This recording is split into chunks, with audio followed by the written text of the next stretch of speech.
Subscribe करें और bell दबाएं ताकि कोई खबर रह न जाए।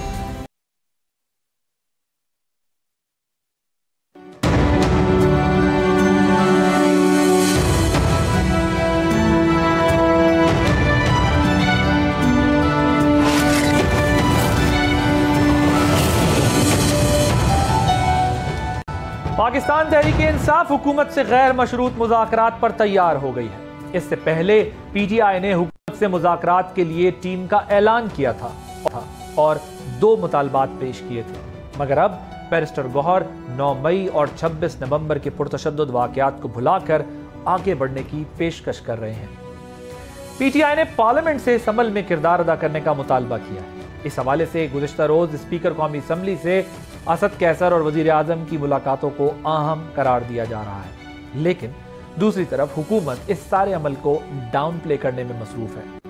हो क्या रहा है? क्या पीटीआई के दरमियान मुज़ाकरात का आगाज हुआ है? सिर्फ राब्ते हो रहे हैं या ये सब डिसेप्शन है? आप देख रहे हैं बोल आदिल अब्बासी के साथ। जलसे, रैलियां, मार्च, धरना और फाइनल कार्ड, बज़ाहिर पीटीआई की हर चाल नाकाम हुई। अब सब कुछ लुटाकर मुज़ाकरात पर जोर दिया जा रहा है। गुज़िश्ता 2 साल से पीटीआई का मुस्तकिल ये मौक़िफ़ रहा है कि बातचीत सिर्फ इस्टेब्लिशमेंट से होगी, मगर अब हुकूमत और पार्लियामेंट से तवक्कुआत का इजहार किया जा रहा है। गुज़िश्ता रोज पीटीआई मुज़ाकराती टीम के अरकान असद कैसर और सलमान अकरम राजा ने स्पीकर कौमी असम्बली से मुलाकात की। फिर वज़ीर आज़म भी स्पीकर अयाज सादिक से मिलने गए, जिसके बाद कयास आराइयां शुरू हो गई कि बर्फ पिघल रही है और हुकूमत पीटीआई बातचीत का आगाज हो गया है। मगर फौरी तौर पर दोनों जानिब से वजाहत दी गई कि अयाज सादिक से होने वाली मुलाकातें उनकी हमशीरा के इंतकाल पर ताज़ियत के लिए थी। लेकिन नायब वज़ीर आज़म इसहाक डार ने सेनेट में वाज़ेह किया कि पीटीआई ने 9 मई को तमाम रेड लाइन क्रॉस की। 26 नवंबर को एक बार फिर 9 मई को दोहराया। मजीद ये कि अब मेरे जैसा मसालिहतकार भी कुछ नहीं कर सकता जब तक उनका फैसला ना हो। क्या हुकूमत ग्रीन सिग्नल के इंतजार में है? दूसरी जानिब बुशरा बीबी और इमरान खान पर तोशा खाना केस 2 में एक और फर्द जुर्म आयद हो गई है। इससे पहले 9 मई केस में उन पर फर्द जुर्म आयद हो चुकी है। शाह महमूद और यास्मीन राशिद समेत दीगर पीटीआई लीडरशिप पर भी आज 9 मई की फर्द जुर्म आयद हो गई है, जबकि फैज़ हमीद के कोर्ट मार्शल में 9 मई वाक़यात के हवाले से फैज़ हमीद और बानी पीटीआई की मिली भगत पर भी तफ्तीश जारी है। क्या पीटीआई की जानिब से मुज़ाकरात की पेशकश वक्त हासिल करने की कोशिश है या वाकई कोई दरमियानी रास्ता निकालने की?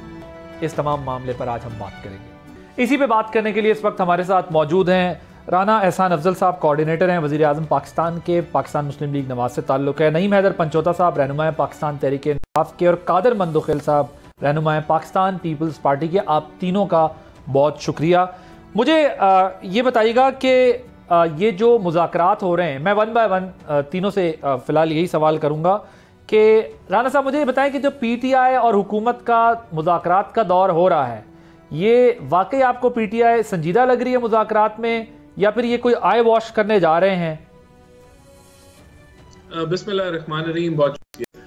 देखिए, हमारा ये मौक़िफ़ है कि ऐसा नहीं हो सकता कि आप मुल्क को, पाकिस्तानियों को, के मफादात को यरगमाल बना के आप कहें कि हम मुज़ाकरात करने के लिए तैयार हैं। देखिए, पहले भी इन्होंने एक पाकिस्तान की तारीख का पुरतशद्दुद प्रोटेस्ट किया। जब बेलारूस के सदर आए हुए थे, उन्होंने 150 पुलिस वालों को जख्मी किया और यही कह रहे थे, हम पहले कह रहे थे कि हम बात ही जो है एस्टैब्लिशमेंट से करेंगे, आपसे हमने बात ही नहीं करनी। और उसी के अंदर इन्होंने 8 पुलिस वालों को गोलियां, पुलिस वाले शहीद हुए, रेंजर शहीद हुए, और एक वायलेंट प्रोटेस्ट इन्होंने किया और उसमें ये फेल हुए। उसके बाद जो इनकी फाइनल कॉल थी, फ्लॉप कॉल थी। फिर उन्होंने, पीटीआई ने झूठे इल्जामात लगाए कि गोलियां चलाई, जबकि रियासत ने कोई गोली नहीं चलाई, गोलियां इनकी तरफ से चली। तो ये झूठा प्रोपेगेंडा भी करें। अब ये क्या कह रहे हैं? अब ये कह रहे हैं फ्लॉप कॉल के बाद, अब ये कह रहे हैं कि हम मुल्क की जो बरामदात हैं, जो रिमिटेंसेज हैं, सॉरी, उनको हम बंद कर देंगे अगर आप हमारी बात नहीं मानेंगे। अगर आप हमारी बात नहीं मानेंगे तो हम सिविल नाफरमानी शुरू कर देंगे।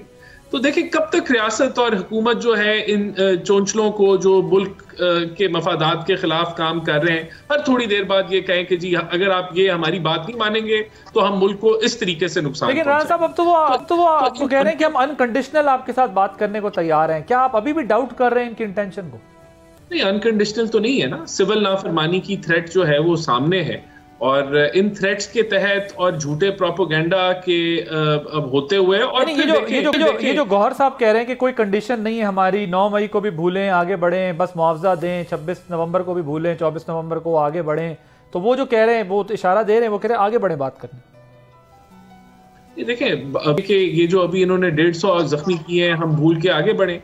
बात देखें, जो कानूनी मामलात है वो तो कानून के अंदर और वो उस दायरा कार में तय होंगे।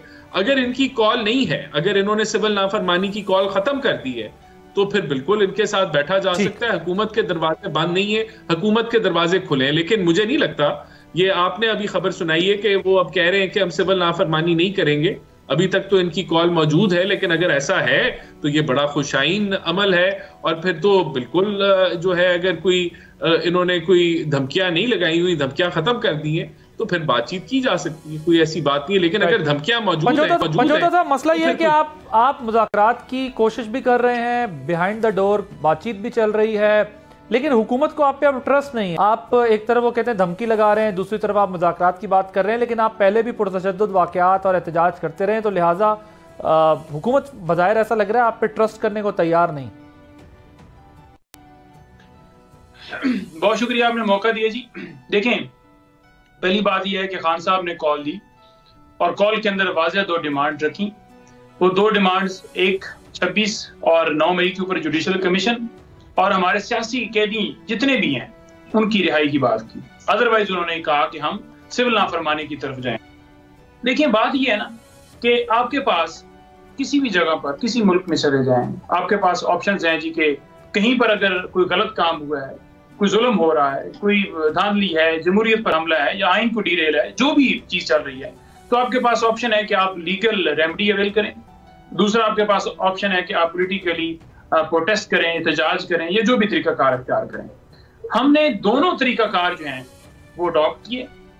आपने देखा कि अदलिया को 26वीं तरमीम के बाद बिल्कुल महकूम कर दिया गया, अपने कंट्रोल में सारी चीजें कर ली गई। दूसरा, पॉलिटिकली रास्ता आपके पास कि आप एहतजाज करें, आप अलायंस से बात करें। हमने बात भी की, जितने अलायंस भी थे, और एहतजाज भी किया। अब एहतजाज के ऊपर पाबंदी क्योंकि है, और पाबंदी के बावजूद हम करते रहे क्योंकि हमारा हक है। अब जब गोलियां चल गई हैं निहत्थे लोगों पर, तो फिर आपके पास ऑप्शन यही है कि अब यहाँ पर जो जालिम है वो बिल्कुल ही बेलगाम हो चुके हैं। आपके पास ऑप्शन यही है। पंजोता साहब, इसमें एक मसला है ना, मसला ये है कि आपने एहतजाज करने की कोशिश की, वो भी आपकी फाइनल कॉल मिस कॉल साबित हुई। वो इम्पैक्ट नहीं डाल सकी जो आप कह रहे थे कि हम फाइनल कॉल के जरिए बस निजाम पलट के रख देंगे, ये लास्ट कॉल है। दूसरा, आपने कानूनी जंग लड़ने की कोशिश की, कानूनी फ्रंट पे भी आपको जो है कोई पजीराई नहीं मिली या सपोर्ट नहीं मिली, या आपके हक में उस तरफ फैसले जो है वो नहीं हो पा रहे।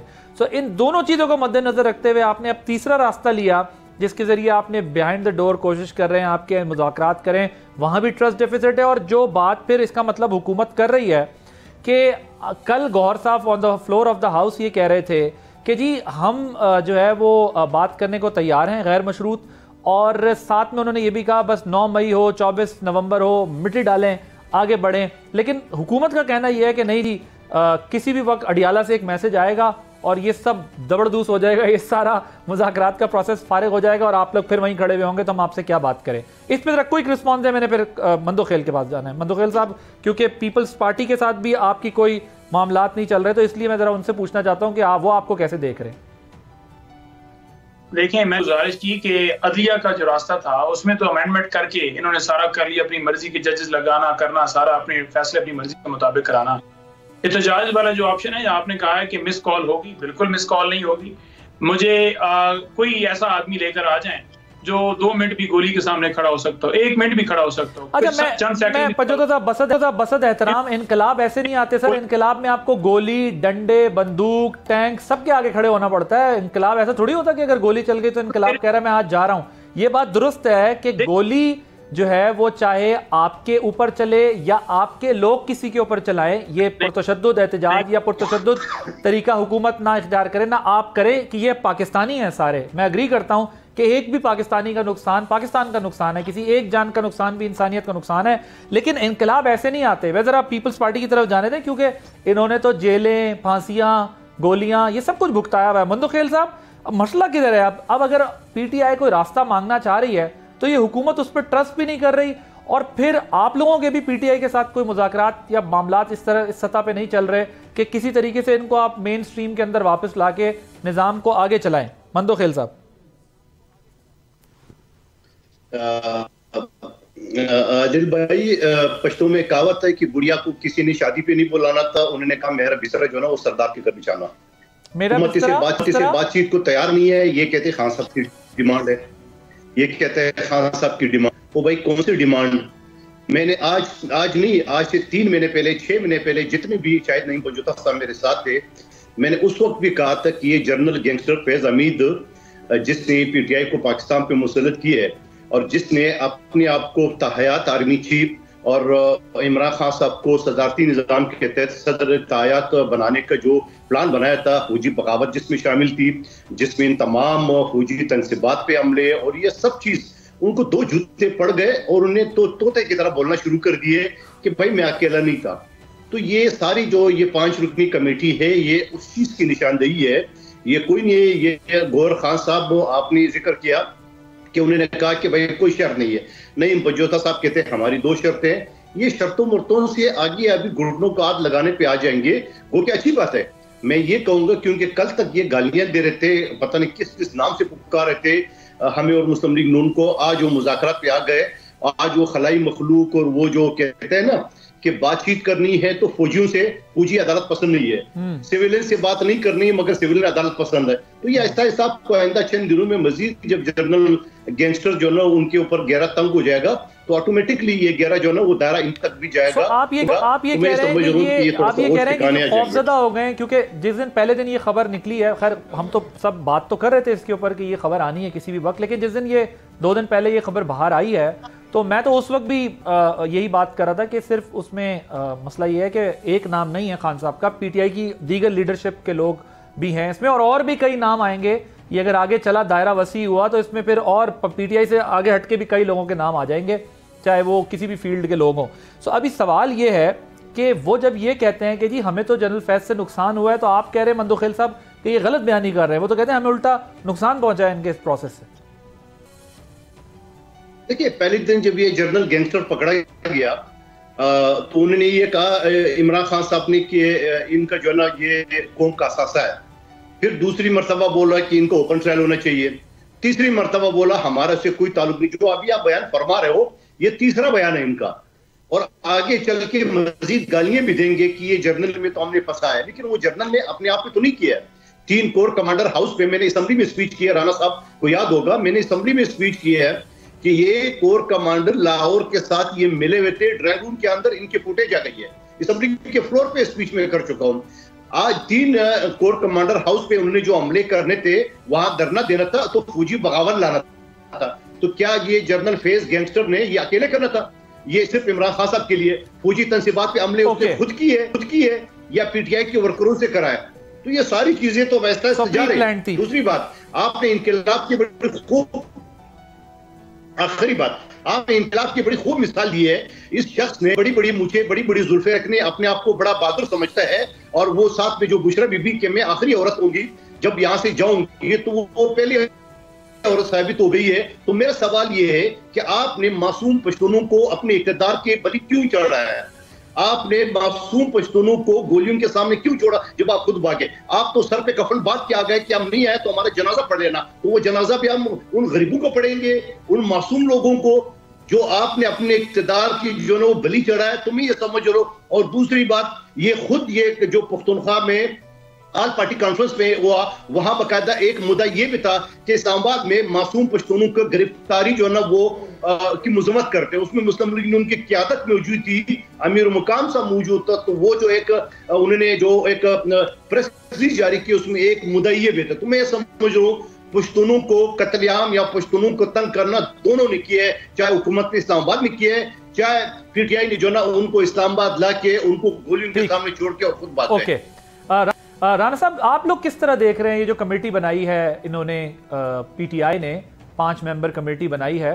क्योंकि मैं अपनी राय भी शेयर कर लूं वैसे, क्योंकि मैं पहले दिन जिस दिन ये फर्द जुर्म 9 मई वाली आयद हुई थी तो मुझसे ये सवाल पूछा गया था, मैं खुद तलत हुसैन साहब के शो में था, तो मैंने उनको ये जवाब दिया, मैंने कहा कि देखें मेरे नज़दीक इससे भी बड़ी खबर अभी ये है कि इन्होंने रात में एक कमेटी बना दी है। सो इसका मतलब ये है कि तहरीक इंसाफ को ये हीट तो फील हो रही है कि कानूनी तौर पर भी उनको प्रॉब्लम फेस करनी पड़ रही है और जो प्रोटेस्ट है वो भी सक्सेसफुल नहीं हो पा रहा और उन्हें अब कमेटी के जरिए मुज़ाकरात का रास्ता इख्तियार किया। ये अच्छी बात है, हम तो शुरू दिन से कह रहे हैं मुज़ाकरात, डायलॉग, सियासतदान, लेकिन आज ये आप लोगों से बात करने पे क्यों तैयार हुए हैं? आपके ख्याल में आपकी गवर्नमेंट इसको कैसे देख रही है? वरना ये तो कहते थे कि आप लोगों की तो हैसियत ही कोई नहीं है, हम डायरेक्ट मालकान से बात करें। देखिए, 2-3 चीजें हैं। इनकी आदत है, ये पहले गिरबान पकड़ते हैं फिर पाँव पकड़ते हैं। एक तो जब इन्होंने गिरबान पकड़ने की कोशिश की, ये फेल हुए, जो 26 नवंबर को इनको शिकस्त हुई। देखिए, दूसरी चीज मैं क्लैरिफाई करना चाहता हूँ, अभी इधर कादर मंदोखेल साहब ने भी बात की, उससे पहले ये पंचोता साहब भी बात कर रहे थे, रियासत ने गोली नहीं चलाई। ये झूठ बोल रहे हैं कि रियासत ने गोली चलाई है। पहले तो ये प्रोपोगेंडा बंद करें, गोली इनकी तरफ से चली है। 8 ऐसे पुलिस एहलकार हैं जिनको बुलेट वुंड्स हैं। तो जब ये मिलिशियस प्रोपोगेंडा करेंगे दुनिया भर के अंदर के मैसेकर हुआ है, AI जनरेटेड तस्वीरें चलाएंगे और पाकिस्तान की जो इमेज है उसको तबाह करने की कोशिश करेंगे दुनिया भर में सियासी मफाद लेने के लिए, तो फिर कैसे मुज़ाकरात आपने करने? आप झूठ पे झूठ बोल रहे हैं, आपका बयानिया ही झूठा है। दूसरा ये कि पश्तूनों को कोई जो है वो उनकी गिरफ्तारियां हुई हैं। देखें, प्राइम मिनिस्टर की क्लियर कट हदायत है ऑल अक्रॉस के, अगर आपके पास सीसीटीवी के ऊपर लोग पकड़े गए हैं वायलेंट करते हुए, पत्थर मारते हुए, शेल मारते हुए, गोली मारते हुए, नुकसान करते हुए, तो उनको तो आप गिरफ्तार करें, और जिनके खिलाफ कोई एविडेंस नहीं है उसको हाथ भी नहीं लगाया जाएगा। तो ये जो है वो उन्होंने ये क्लियर कट हदायत दी है कि ये पैमाना है और अगर इसको वायलेट किया तो फिर हम आपके खिलाफ एक्शन लेंगे। तो ये तो गवर्नमेंट का स्टांस आ गया, जो ऑफिशियल स्टांस है, बिल्कुल किसी बेगुनाह को हाथ नहीं लगाया जाएगा। अब बात ये है कि इनका आप रिकॉर्ड निकाल के देख लें, इनके साथ जितने मुज़ाकरात हुए, कादर साहब से भी पूछ लें, एंड में कालीन जो है खान साहब जो है वो खींच देते हैं। एक तो ये रिलायबल नहीं है। देखें, दूसरी बात ये कि अब मैं फिर रिपीट कर रहा हूं कि ऐसे नहीं हो सकता कि आप ऐसे देखें, या तो आप कहें हम प्रोटेस्ट करेंगे, पीसफुल प्रोटेस्ट करेंगे, और वो पीसफुल प्रोटेस्ट हो फिर तो ठीक है, जमहूरी हक है आपका, कोई ऐसी बात नहीं है। लेकिन जब आप कहते हैं कि हम सिविल नाफरमानी करेंगे, जब आपने पाकिस्तान की तारीख का वायलेंट तरीन प्रोटेस्ट किया है और अब आपके खिलाफ कानूनी कार्रवाई होने जा रही है, तो अब आप कहें हमने मुज़ाकराती कमेटी बना दी है कि हम जो है वो कानूनी कार्रवाई से बच जाए। ना आप उससे बचेंगे और ना हम मुज़ाकरात करेंगे जब तक आप धमकियां अपनी वापस नहीं। अच्छा राना साहब, ये जो डार साहब ने की है बात on the floor of the house, बड़ी इंटरेस्टिंग है और बड़ी अलार्मिंग भी है ना वे, कि आप भी कह रहे हैं मुज़ाकरात नहीं करेंगे। कल बिलाल अजहर कियानी थे मेरे पास प्रोग्राम में, वो भी कह रहे थे कोई मुज़ाकरात नहीं हो रहे, ये बात ऐसे ही उड़ाई जा रही है, गलत खबरें हैं। और आज डार साहब ने कहा कि मामलात मेरे हाथ से निकल गए हैं। तो ये क्या इशारा है कि मुझे कहा मुझ जैसा बंदा भी जो है वो इनके लिए कोई बात नहीं कर पा रहा या माहौल नहीं बना पा रहा? तो क्या आप लोगों के पास इख्तियार नहीं है या आप लोग खुद इस नतीजे पे पहुंचे हैं कि नहीं, इनके साथ अब बात नहीं हो सकती? बात मैं यही समझाने की कोशिश कर रहा हूं। देखें, आपने अभी पाकिस्तान की तारीख का वायलेंट तरीन प्रोटेस्ट किया है, आपने शहीद किए हैं रेंजर्स, और आप प्रोपोगेंडा कर रहे हैं, आप गंगा उल्टी बहाने की कोशिश कर रहे हैं। फिर आप देखें, बात ये, बेलारूस के सदर थे, वो सब कुछ, आज आप फिर धमकी लगा रहे हैं कि हम सिविल नाफरमानी करेंगे। आप फेल हो गए हैं, सरेंडर, आपका फाइनल कॉल फ्लॉप कॉल हो गई है। अब आप कह रहे हैं आप धमकियां और आ रहे, तो आपके ख्याल से जो है वो हम टेबल पे आ जाएं आपके साथ? पहले हमने कहा आपको, देखें, एपिक्स कमेटी में याद कराता हूं, प्राइम मिनिस्टर ने कहा कि ये धरने बंद करें, आए मुल्क के मफाद के लिए काम करते हैं, इकट्ठे बैठते हैं। फ्लोर ऑफ द हाउस में कहा कि आए मिलके काम करते हैं। लेकिन आपने अब आप वायलेंट पे वायलेंट करते रहे, आप वायलेंस पे वायलेंस करते रहे, मुल्क को नुकसान पहुंचाते रहे। मुझे बताएं, अगर ये भी अपनी सिविल डिसोबीडियंस की कॉल वापस ले लेते हैं, बॉयकॉट की कॉल वापस ले लेते हैं, तो क्या आप जो है वो फिर इनसे बात करेंगे?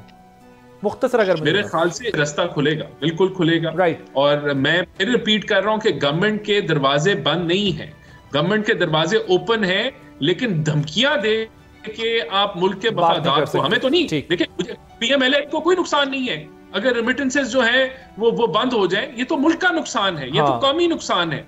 तो ये अगर आप कौमी नुकसान जो है वो हर थोड़ी देर बाद आप उसकी तरफ चलना शुरू हो जाए तो आपसे क्यों बात करे कोई? आप तो मुल्क के मफादात के खिलाफ, आप तो मुल्क दुश्मनी कर रहे, फिर हम आपसे बैठे किस चीज पे बैठे? We'll take a short break here.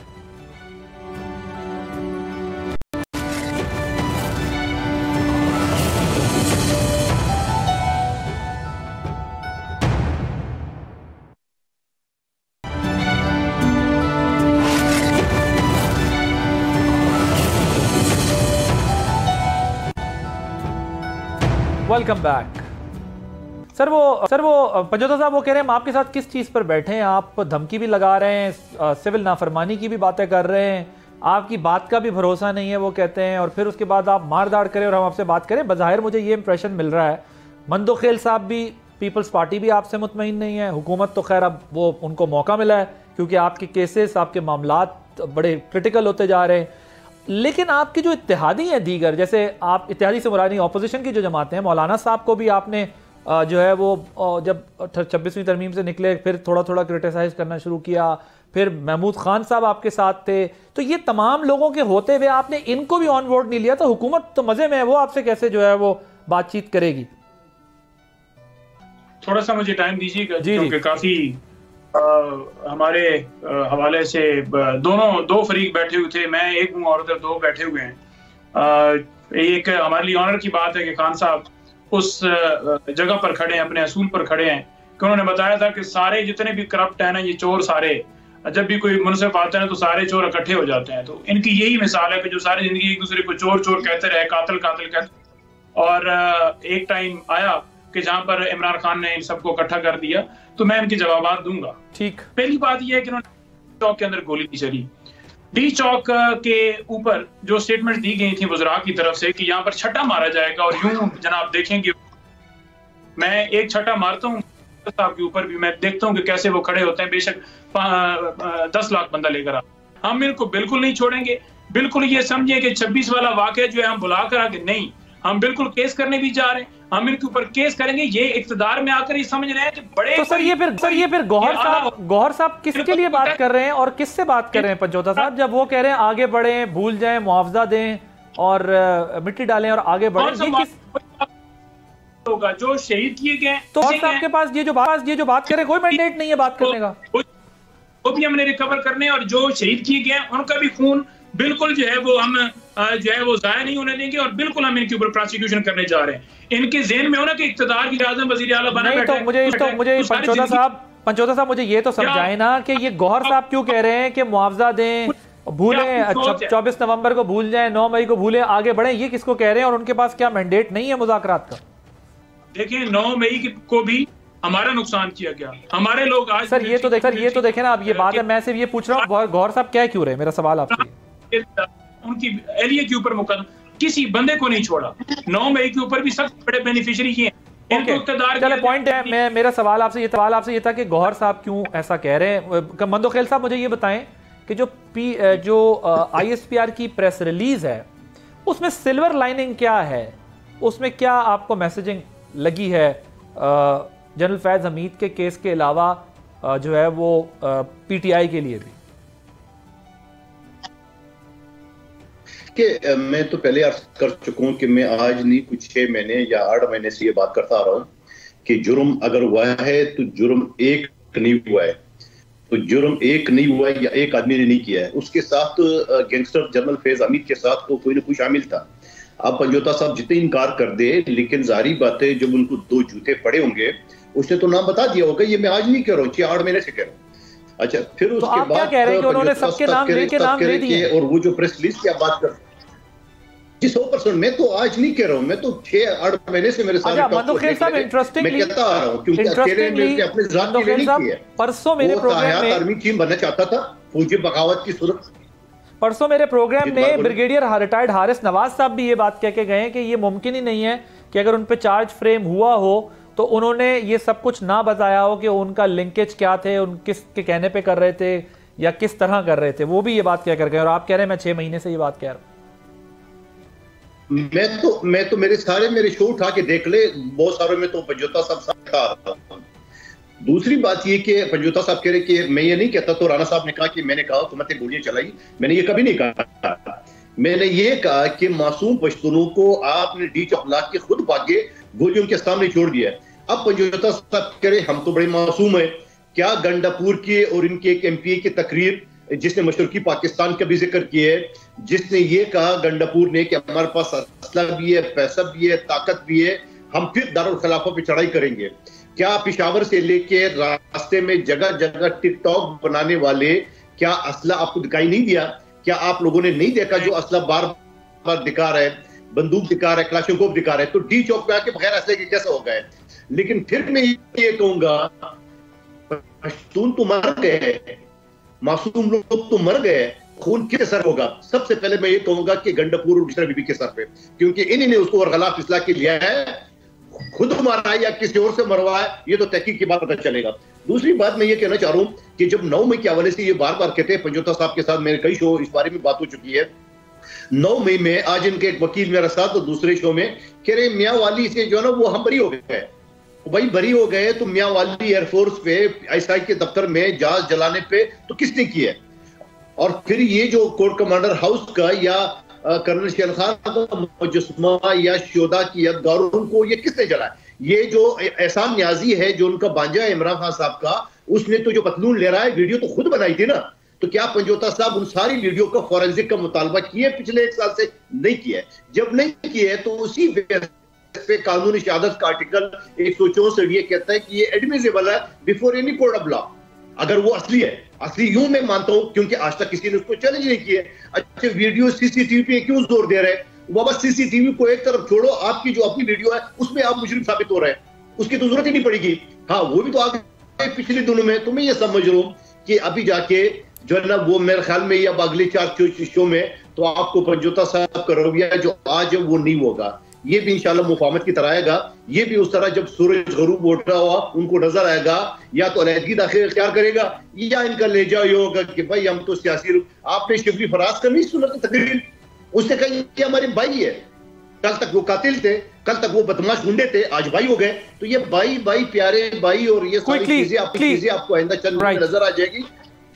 बिल्कुल ठीक है। आप ये कह रहे हैं कि आगे वाले तो क्या राणा साहब आप लोगों को भी यही लग रहा है कि आने वाले वक्त में इनका रवैया ये और सबमिसिव हो जाएंगे और जो है वो बड़े ओबीडियंट हो जाएंगे? तो आप लोग इसीलिए अभी इनसे बात ही नहीं कर रहे कि और थोड़ा इस लेवल पे लाना है कि फिर अगर इनसे बात करें तो कोई वजन हो बात?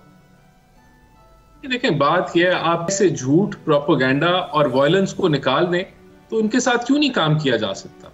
काम होना चाहिए।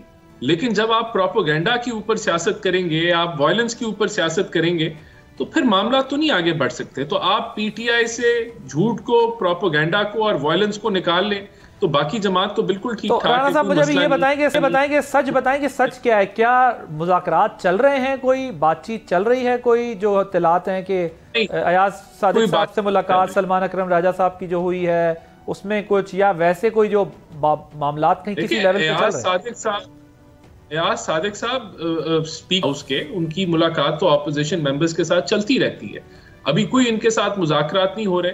और अगर ये राब्ता कर रहे हैं, देखिए ये इन्होंने तो ओपन अप कर दिया है ना। ये तो कोई हमारे और टेलीफोन कॉल्स तो मेरा नहीं ख्याल कर रहे हैं, लेकिन अमेरिकन गवर्नमेंट का मौक़िफ़ क्लियर है जो आपको पेश कर दिया है कि इन धमकियों के साथ और इस तरह के वायलेंट प्रोटेस्ट के साथ, और फिर आप उसके ऊपर प्रोपेगेंडा भी करें, झूठा बयानिया भी बनाएं, तो ये इन चीजों के साथ तो मुज़ाकरात नहीं हो सकते। जी पंजोता साहब, ये सूरत हाल है। अब कानूनी जंग, आप परेशान हैं, पार्लियामान में आपसे कोई जमात बात नहीं कर रही, ऑपोजिशन की जमातों से आप बात नहीं कर रहे, आप कहते हैं कि इनको जो है वो हम इनसे बदला लेंगे। आप वो कहां पे इनसे बदला लेंगे? वो जगह क्या होगी जहां पे इनसे बदला लेंगे? देखिए बात यह ना कि हमारा काम है दरखास्त देना। आपने बेशक हर चीज को कंप्रोमाइज कर लिया, लेकिन हम एप्लीकेशन देंगे, हम हाई कोर्ट में भी जाएंगे, हम डिस्ट्रिक्ट जुडिशरी के अंदर भी जाएंगे और इनके खिलाफ कंप्लेंट फाइल करेंगे। नंबर 1। नंबर 2 बात यह है कि कोई भी आपका सियासी हरीफ होता है ना, तो वो कभी भी ये नहीं कहता कि जनाब ये मेरा मुखालिफ बहुत अच्छा आदमी है, डेफिनेटली जब आप एहतजाज पुरअमन करेंगे तो वो कोशिश करेंगे कि उसके अंदर लोग ऐसे भी इम्प्लीकेट करें, ऐसे भी लोग भिजवाएं, ऐसे भी लोग उसके अंदर शामिल करें, कोई डंडा मारते हुए, कोई और चीज करते हुए। आपने अक्सर मास्क वाले लोग देखे होंगे 9 मई के अंदर भी, जो कहीं गाड़ियों पर उतरते हुए आए, कहीं पर वो उकसा रहे थे कि आप ये कर लें। तो इस तरह के हरबे करके वो बेसिकली अपने मुखालिफ को चाहते मुझे ये बताएं पंचोता साहब कि आप लोग कन्विंस क्यों हुए? आप तो कहते थे कि हम सिर्फ एस्टेब्लिशमेंट से बात करेंगे, आप हुकूमत से बात करने पे तैयार कैसे हुए हैं? ये बड़ी एक साइंस है ना, समझने की बात है कि आप तो कहते थे इनसे बात ही नहीं करेंगे, अब तैयार क्यों हुए आप? देखिए, खान साहब का मौका बड़ा क्लियर आया था कि जिसके पास भी पावर है वो आए, बात करे, और हमारे ये 2 मुतालबात हैं जो बड़े जायज मुतालबात हैं। कमीशन के अंदर इधर आ गई है। और देखिए, जब आप कोई मुतालबा रखते हैं, मुतालबात तो हम पहले से रख रहे थे ना। ये जो कहते हैं हमने संगजानी कह रहे थे, हमने फलां जगह पर कह रहे थे, तो किसी जगह पर ये आए थे ना। और ये भी कहते थे कि ये उससे बात करना चाहते हैं, हमसे बात नहीं करें। फॉर एग्जाम्पल, अगर हमारे किसी बंदे ने इनसे बात की है तो आज इनका मौकफ चेंज हो गया। चेंज इसलिए हुआ है कि इनको डर ये है कि इमरान खान बाहर आएगा, वो जाहो जलाल, वो जलसे, वो जुलूस, तो इनके अवामी तो इनकी पजीराई है को नहीं, तो डील करके ये बैठे हुए हैं। तो भाई तख्ता तो यूं जाएगा, इलेक्शन भी होंगे, इमरान खान इक़्तिदार में आ जाएगा।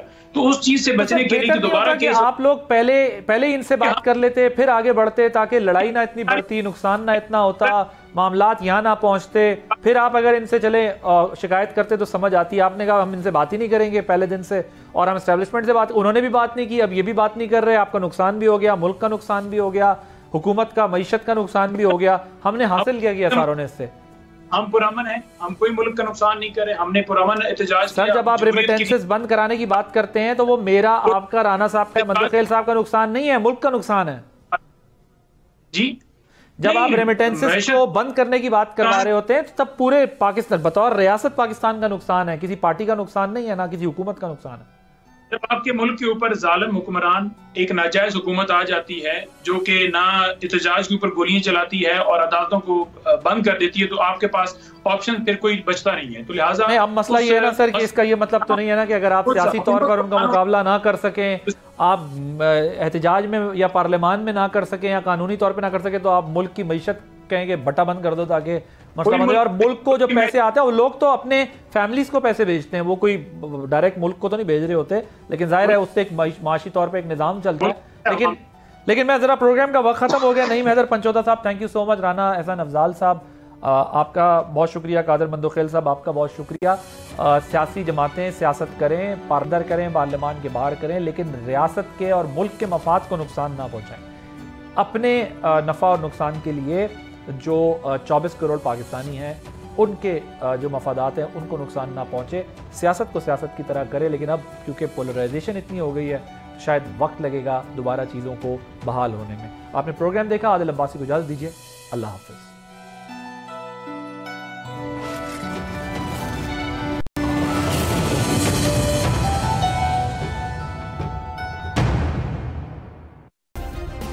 सब्सक्राइब करें और बेल दबाएं ताकि कोई खबर रह न जाए।